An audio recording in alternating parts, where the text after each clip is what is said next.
ಎಂದು ಎಸ್ಐಒ ಸಂಘಟನೆಯ ಕಡೆಯಿಂದ ಪ್ಯಾಲೆಸ್ಟೀನ್ ಪರವಾಗಿ ಇಸ್ರಾಯೇಲ್ ವಿರುದ್ಧವಾಗಿ ಇದನ್ನು ವಿರೋಧಿಸಲು ಇಲ್ಲಿ ನಾವು ಬಂದಿರುತ್ತೇವೆ.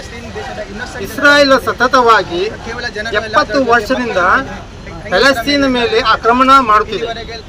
ಅಲ್ಲಿಯ ಚಿಕ್ಕ ಮಕ್ಕಳು, ಸ್ತ್ರೀಯರು, ಪುರುಷರು ಏನೇ ನೋಡದೆ ಅವರ ಮೇಲೆ ಬಾಂಬ್ಗಳನ್ನು ಸುರಿಸಿ ಅಲ್ಲಿಯ ಕೋಟಿ ಜನರನ್ನು, ಲಕ್ಷ ಗಟ್ಟಲೆ ಜನರನ್ನು ಸಾಯಿಸುತ್ತಿದ್ದಾರೆ. ಅದಕ್ಕೆ ಇಸ್ರಾಯೇಲ್ ದೇಶಕ್ಕೆ ಇತರ ಕೆಲವು ದೇಶಗಳನ್ನು ಸಪೋರ್ಟ್ ಮಾಡ್ತಾ ಇದ್ದಾರೆ.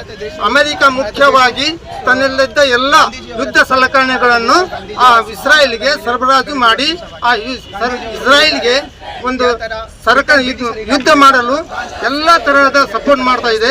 ಅದಕ್ಕಾಗಿ ಇಡೀ ಜಗತ್ತಿನಲ್ಲಿ ಯಾರಿಗೆ ಅತ್ಯಾಚಾರವಾಗಲಿ, ಯಾರಿಗೆ ಅನ್ಯಾಯವಾಗಲಿ ಅದರ ವಿರುದ್ಧ ಹೋರಾಡಲು ಮಾನವತೆಯಿಂದ ನಾವು ಇಲ್ಲಿ ಜಮಾ ಆಗಿದ್ದೇವೆ. ಅದಕ್ಕಾಗಿ ನಾವು ಭಾರತ ದೇಶದ ಸರ್ಕಾರದಿಂದ ನಾವು ವಿನಂತಿ ಮಾಡಿಕೊಳ್ಳುವುದೇನೆಂದರೆ, ಈ ನಮ್ಮ ಭಾರತ ದೇಶವು ಆ ಇಸ್ರಾಯೇಲ್ಗೆ ಒಂದು ವಾರ್ನಿಂಗ್ ಕೊಟ್ಟು ಆಮೇಲೆ ಎಲ್ಲ ಇಸ್ರಾಯೇಲ್ಗೆ ಕೊಡತಕ್ಕಂಥ ಎಲ್ಲ ಸಲಕರಣೆಗಳು, ಯುದ್ಧ ಸಲಕರಣೆಗಳನ್ನು ನಿಲ್ಲಿಸಬೇಕೆಂದು ಅದನ್ನು ನಾವು ಇಲ್ಲಿ ವಿರೋಧಿಸಲು ಆ ಭಾರತ ಸರ್ಕಾರಕ್ಕೆ ಮನವಿ ಮಾಡಲು ಇಲ್ಲಿ ಜಮಾ ಆಗಿದ್ದೇವೆ. ತರುವಾಯ ಭಾರತ ದೇಶದ ಮುಖ್ಯ ಪ್ರಧಾನಮಂತ್ರಿ ಹಾಗೂ ರಾಷ್ಟ್ರಪತಿಯವರು ನಮ್ಮ ಈ ಕೂಗನ್ನು ಕೇಳಿ ನಮ್ಮ ಸಪೋರ್ಟಿಗಾಗಿ ಇಸ್ರಾಯೇಲಿನ ವಿರುದ್ಧವಾಗಿ ನಮ್ಮ ಮನವಿಯನ್ನು ಸ್ವೀಕರಿಸಲು ನಾವು ಇಲ್ಲೆಲ್ಲ ಮನವಿ ಮಾಡ್ತಾ ಇದ್ದೇವೆ. ಈ ನಸೀರುದ್ದೀನ್ ಜಮಾ ಆಗಿದ್ದೇವೆ. ಇಸ್ರಾಯೇಲ್ ಕಡೆಯಿಂದ ಇಸ್ರಾಯೇಲ್ ಮೇಲೆ ಏನು ನಡೀತದೆ ದಾಳಿ ಇದೆ ಅದು ಬಂದ್ ಮಾಡಬೇಕಂತ ನಾವು ವಿನಂತಿ ಮಾಡಿ ಎಸ್ಐ ಹುಡುಗರು ಎಲ್ಲರೂ ಇಲ್ಲಿ ನಾವು ಎಲ್ಲ ಕಲಿತು ಇಸ್ರಾಯೇಲ್ಗೆ ಒಂದು ಇದು ಮಾಡಿ ಅಮೆರಿಕಾ, ಬ್ರಿಟನ್ ಎಲ್ಲರೂ ಸಪೋರ್ಟ್ ಮಾಡ್ತಾ ಇದ್ದಾರೆ. ಇಡೀ ವರ್ಲ್ಡಲ್ಲಿ ಇಂಥ ಯಾವುದೂ ಆಗಿಲ್ಲ.